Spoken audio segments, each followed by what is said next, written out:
masarap sa pakiramdam ng isang anak ang mag-give back sa magulang Oo. kapag kusang loob. Kasi Oo. minsan medyo may frustration kapag yung didiktahan ka, yung uutusan ka na, hoy, Totoo. iganto mo naman ako, ipasal mo ako sa ganito, ganyan. Yung walang lambing, yung parang talagang inuutusan ka na, ay, teka lang naman, mama. Teka lang naman, Teka ako lang nga naman, hindi ako papa. makapasyal. Oo. Diba?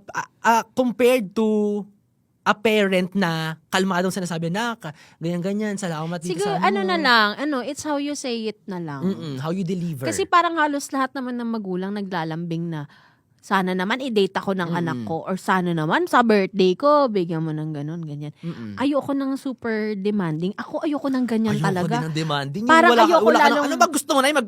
Na lang kaya ako na. Mabigay ko lahat ng gusto mo.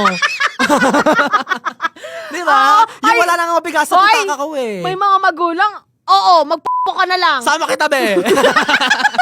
May mga ganun na nakakaloka. So, wala lang. Natutuwa lang ako sa mga magulang din na hinahayaan nila yung anak nila na wag nyo kaming intindihin. Correct. Kaya namin ang aming mga sarili. I-figure out nyo ang inyong buhay on your own.